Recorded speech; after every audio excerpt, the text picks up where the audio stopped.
this video is going to explain some of the materials that you're going to need when you're running the basic electrical wirings in your basement. So I had quite a few questions when I was going through it, because I was confused on what staples to use, what wiring to use, what junction boxes to use, and I'll try to go through a few of these points. So when I got the materials list from my electrician, there was a few of these. So we had these staples, what's used to hold the wiring as you pull them through the joists or pull them through the junction box or to wherever your receptacle is going to be. Now, the code requires, at least in Ontario, the code requires that every 5 feet you need one of these staples. If you drill it through a hole and pull the wire through a hole in the stud, that also counts as a point of fastening. So these are some of the fasteners that I use. You have the S1, S2, and S3. So with these 3 different types, it matters to how many wires you can actually fit through them. So if you notice, I'm not going to show the camera directly, but the sizes for the S1, S2, S3 are different. This big box of S1s is what I use for the normal wiring for the 14.2s, or any single wire, you probably use this. The thicker gauge wires, such as the 8 gauge or 10 gauge wires for the stove and the dryer, you're gonna need a bigger one. Okay, so you move up the ladder there. Talk about some of the wiring that we use. We use 14.2, 14.3, 10.3, and 8.3. So the first number relates to how thick the wire is going to be. So that relates to the gauge. The second number relates to how many wires are actually running through it. So this here is a 14.3 spool of wire, and this wire is meant for wiring your 3-way switches. Inside you'll see 3 wires. Okay. 14.2 is the generic wire you'll use the most of, because that's what's going to continue the power from your fuse panel to your receptacles to each device. All right. With the dryer, you'll need a wire called the 10.3. So it's a 10 gauge wire. So the lower the number of the gauge, the thicker it is. So 10 gauge is a little thicker than the 14. And then with the stove, you'll need an 8.3 wire. So with an 8.3 wire, you'll have an even thicker gauge and 3 wires running through it.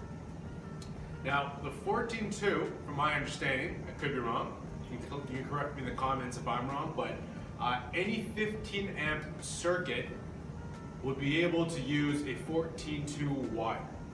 But if you choose to use a 20 amp circuit, so meaning you need to draw more power, generally you'll need this for the microwave plug, because it draws a lot more power than the 15 amp would, and therefore the 20 amp can handle it.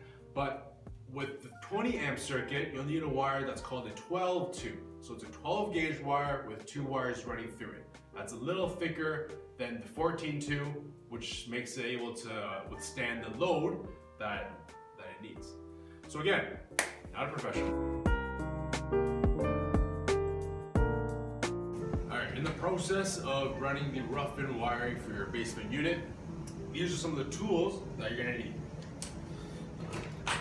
You need an impact driver, a drill, a spade bit for drilling the holes where you can run the wires through.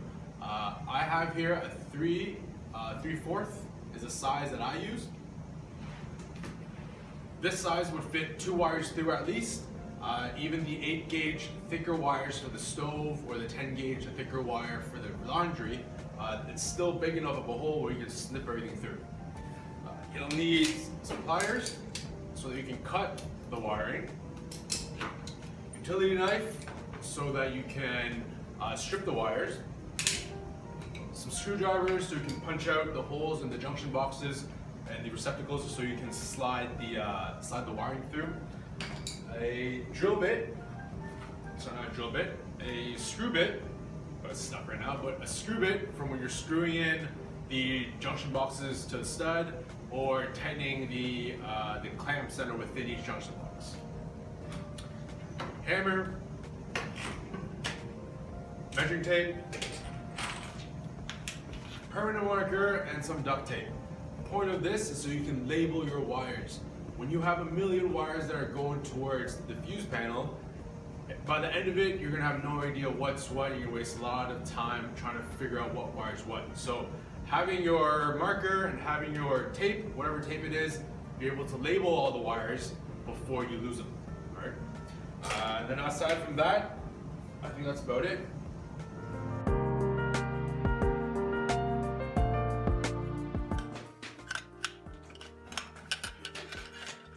These are some of the junction boxes that you'll be using.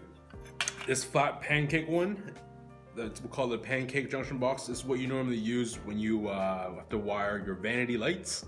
So the vanity light fixture that goes up top, this is what normally it looks like. If you wire any light fixture, this would be the Octagon one. And then if you have pot lights, that's separate. There's different types of pot lights. I'm not going to go into that in detail. The regular junction boxes, this one here is meant for the GFCI ones, so it's slightly different. This one is a deeper junction box, so it can fit more in it. I don't know what the use of this is yet. Electrician just told me to buy it, but I will find out later on. And then these ones here is the regular one. This is the regular junction box. This is the gangable type. So what it means by gangable is that you can attach multiple junction boxes together. So this one here already has the tab, so you know where to put it. You put it right up against the stud, gives you just enough room for the drywall to go on top, and they'll sit nice and flush. These screws come out so that you can gang them together. Okay, so they'll come out, you can attach multiple junction boxes together, forming 4 switches, 5 switches, whatever you'd like. So with each jurisdiction, there's gonna be different rules on what you need to do. So let me give you an example here.